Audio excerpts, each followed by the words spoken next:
There are four things you can't get back in life: the word after it's said, an opportunity after it's missed, time after it's gone, and trust after it's lost. Good morning, guys. Welcome back to Ellie's channel. Hope you guys had a great weekend, and happy Martin Luther King as well. My kids are home today. They're still asleep. I'm up. I guess it's actually I should call a routine or a habit that I happen to still get up early. So we're gonna dive right into the chapter of the marriage bed. Just a quick recap of where we left off was basically Lynn just found out that her husband has been cheating on her with her so-called best friend Maddie, and she just found out now because Jerome told her. So right now we're at that part, which the next chapter is actually Jerome. And we're gonna take it up from there, which reads, excuse me, which reads, I run to the linen closet and grab a towel, wetting it at the sink before handing it to Lynn. She flushes the toilet before sitting with her back against the wall.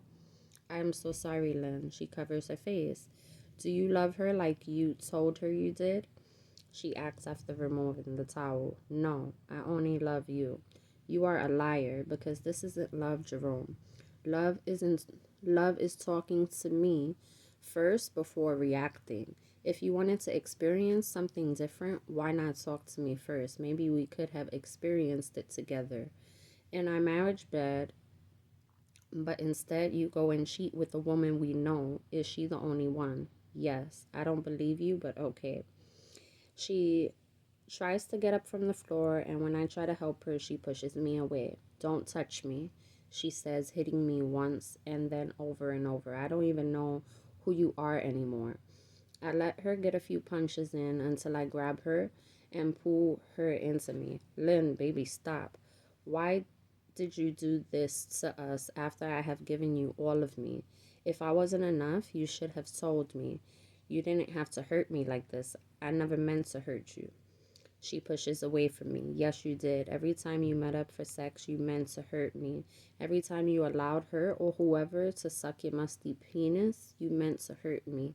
Every time you allowed her into our marital bed, you meant to hurt me. So stop lying. Admit your truth, Jerome. I messed up, I scream.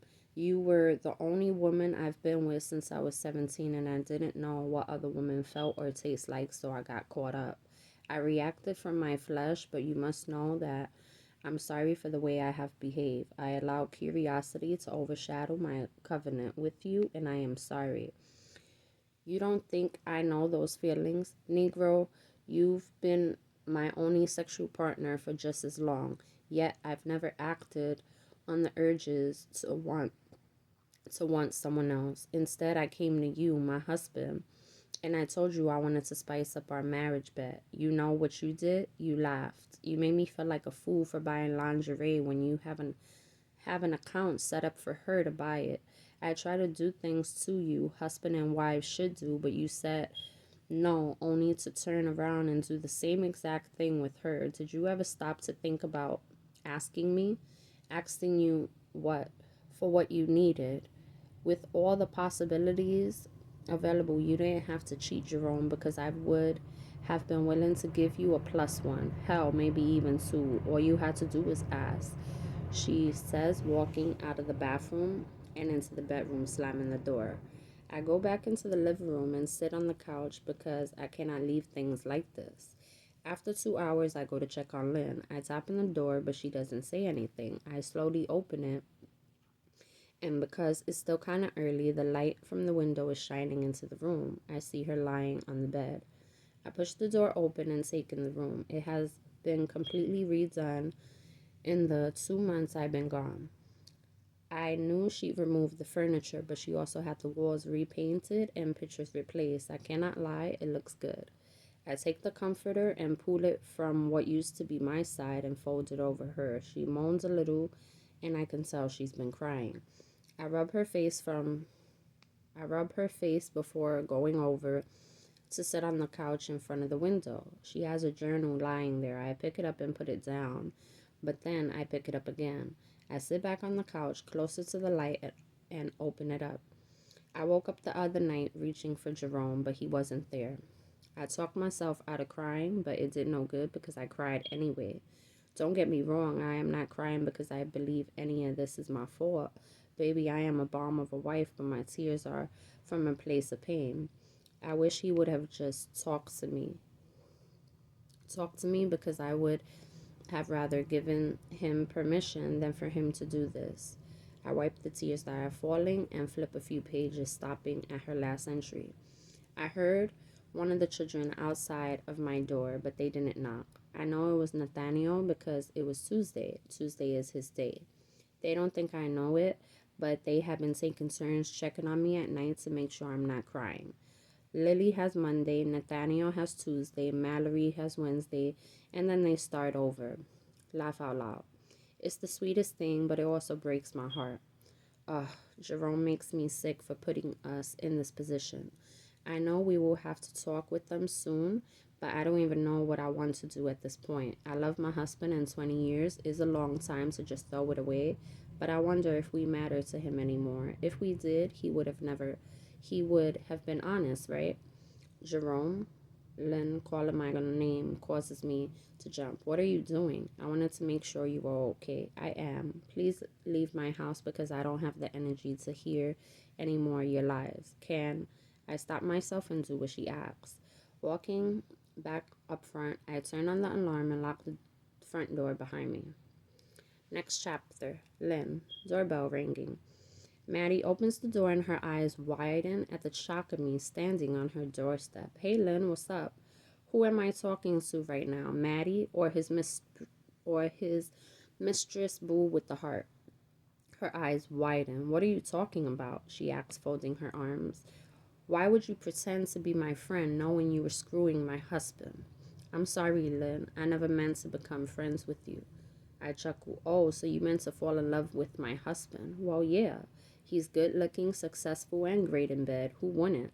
How about his family? Look, I'm sorry to break up what y'all had, but it's about time for a change, don't you think? Besides, I am not the one who should have been thinking about the family. He should. I'm just glad he finally told you. You're just glad he finally. Before I even finish the sentence, I drag her out the door, down the steps, and into the front yard where I commenced to beating her ass. Hey, y'all, stop that, a woman says, screaming while a dog is barking. Lady, get off of her. I'm calling the police. A few seconds later, someone is pulling me by the arm. Ma'am, stop. What are you doing? The police are on their way. Good, I'll wait for them, I say, fixing my ponytail and clothes. A few minutes later, I hear sirens. A few other neighbors tend to Maddie while I stand propped up next to the garage. Ma'am, I need you to put your hands behind your back, a female officer says, pointing in my direction. Sure thing. She places the handcuffs on me, walks me over to the car, and opens the door, sitting me in, but doesn't close the door. Ma'am, what are you doing here fighting? She asks, pulling out the pad to make a report. She's big mad that I'm screwing her husband. Maddie yells from behind her. Ma'am, I'm not talking to you. Be quiet, the officer says, looking at Maddie. Officer, the whore is correct. In fact, Officer, the whore is correct in that she was screwing my husband, but this fight isn't about that. Her getting her ass whooped is due to the blatant disrespect of being in my face while doing it. I sure did. So what? I would have slept with you too had you let me. I am not going to tell you again, the officer says to Maddie before turning back to me. What's your name? Lynn Watson. Lynn about to be divorced, Watson, Maddie yells before laughing. The officer presses something on the pad, puts it back in her pocket, and grabs me from the car. That's right, take her to jail, Maddie yells. Bye, Lynn. I'll be sure to kiss our husband goodnight. Turn around, ma'am. the officer says before removing the handcuffs. You're free to go. She deserves every punch she received. Have a great night. Wait, you can't do that. I want to press charges for assault. Her neighbors are looking at her and shaking their heads. You saw her assault me, didn't you? She asks, looking at them. Lady, go to hell, one of them says before walking off. The officer waits until I get into my car and I pull off, giving Maddie the middle finger. I make it home and storm into the house. Mom, are you okay? Yes, I'm fine. Can you order pizza for dinner while I take a shower? I spend the rest of the night eating pizza and watching movies with Mallory and Nathaniel. I only had a few cuts on my hands, but they aren't noticeable. I get a cramp in my stomach that causes me to cringe. Mom, are you okay? Yeah, this pizza isn't agreeing. I jump up and run down the hall to the bathroom, closing the door and dashing for the toilet. Mom, I'm okay, I say once I am done. You sure? I could call Dad. No, I'm okay. Just give me a minute. Once I am done, I open the door to Mallory's worried face. I am fine, I promise, but I'm going to bed. Turn on the alarm and make sure this house is locked up. I leave her in the hall before walking to my bedroom where I kneel beside the bed and say my prayers before getting under the cover.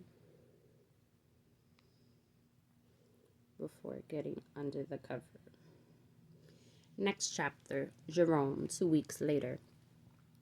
Eeny, meeny, miny, mo, you don't get to decide when I'm not needed anymore. Eeny, meeny, miny, mo, you might want to be careful opening the door. Mr. Watson, Detective Gator is here, Rihanna says over the intercom. Please show him in, I tell her before printing off the latest email from Maddie. She has been calling, texting, and now emailing nonstop. I stand up as the door opens. Marcus, thank you for coming, man. Of course, it sounded important. My apologies for keeping you waiting, but with the crime in Memphis, I hardly ever get a chance to break away. What's going on? I grab the sheet of paper off the printer and hand it to him. He sits in the chair in front of my desk and starts to read the email. Wow, who is this from? Someone I was having an affair with. He looks at me. Dude, you cheated on Lynn? Y'all been together since like 6th grade. Yeah, and cheating was the worst mistake of my life. Who is this chick? Is she somebody we went to school with? No. Her name is Maddie Green. I met her over a year ago when she needed some work done at her house. She was new to Memphis, so she would text occasionally, but then one thing led to another, and we started having an affair. Does Lynn know? Yeah, and if things aren't bad enough, Maddie also goes to church with us. Brother, you were that careless to do it with somebody who has access to your wife and home? Jerome, that's foul.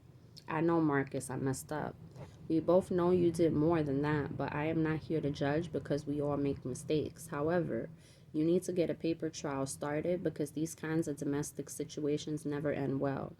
And I hate to be the bearer of more bad news, but you and your family are in more danger than you ever were before. What do I need to do? First, let me do some digging on this chick. Then I'll go and speak with her to see where her head is and let her know you're considering legal action. In the meantime, contact the Shelby County Crimes Victim Center and they can tell you the best course of action, which may be an order protection. Do you think this will work? It will either make her back off or set her off. You need to be prepared for both. Thank you, brother. He stands up. Don't thank me yet because this may get worse before it gets better. Be careful, man, and keep any and everything she sends. I wouldn't speak with her unless you are able to record the calls. And I'm praying for you and Lynn. If y'all don't make it, I know for sure there is hope for me ever getting married. He laughs. I'll be in touch. Getting back to my desk, my cell phone vibrates. No call ID. I press decline. Some minutes later, Rihanna buzzes. Mr. Watson, you have a call on line 1. She says her name is Leota Gray and she goes to church with you. I pause trying to remember the name. Mr. Watson, send her through, Rihanna. I press the speaker. This is Jerome. Is this what it takes for you to answer the phone? Maddie, I asked you to stop calling my place of business. Then you should answer your phone. No, you should stop calling. You don't get to decide when this is over.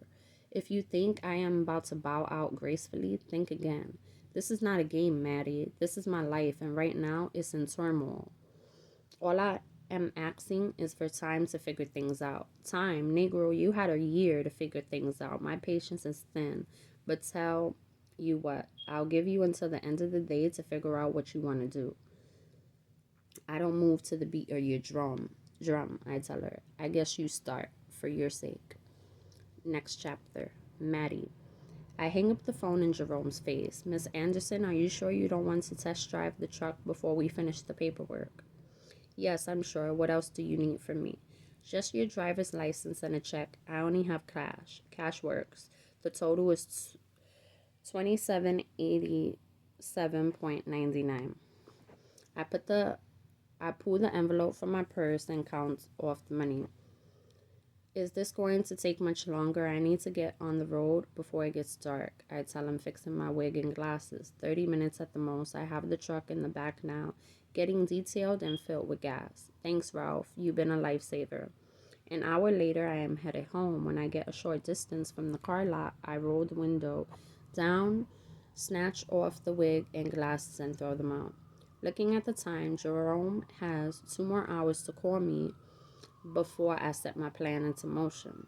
I connect my phone to the Bluetooth to play Tamar Braxton's song, If I Don't Have You. When the music starts, I fast forward to the part and prepare myself to sing very loud. Looking at my phone, but you ain't even called. I put it in a drawer because I want to be right next to you. If you want to talk, baby, come on through before it's all done. Tell me I'm your only one. Baby, call me. Crazy, because I know without you I won't be no good. When the latch on my heart comes loose, you should know if I don't have you. Rocks me to the core. I can't love no more if I don't have you. No, I'm done for sure. Nobody worth fighting for. I'll tear down these walls that's on my life. I'll lose my mind if I don't have you. My phone rings and I get excited, but it's only Erica. What do you want? Where are you? Why? Look, I know you're supposedly mad at me, but a detective came by looking for you. A detective? For what? Something to do with Jerome. He wouldn't give me much information, but he left his card for you to call. Whatever, throw it away. Maddie, what have you done? Nothing. Not yet, at least. Maddie, please don't do anything stupid over a penis when there are plenty more out there. Leave him alone because you can't make him choose you. He has the police involved. Please, Maddie. You're the last person to talk about leaving a married man alone. I gotta go. I end the call and the music starts back, but I grab the phone and dial Jerome's number. You reached the voicemail of Jerome Watson with Watson Construction. Please leave a detailed message at the tone and I will return your call as soon as possible. Beep. Oh, you got the police involved. Really, Jerome? You're a coward. Do you hear me? You're a coward, and if you're satisfied with your message, press 1. I press the button to end the call. Oh, you will not get away with this, Jerome Watson. I turn the music back up and punch the gas. Wow. This chick is crazy. Well, we're gonna stop right there for now. The next chapter will be Lynn, but please don't forget to like, share, and subscribe. Comment down below anything you might like to add. I hope you guys are enjoying this book. And until next time, bye. There are 4 things you can't get back in life. The word after it's said, an opportunity after it's missed, time after it's gone, and trust after it's lost.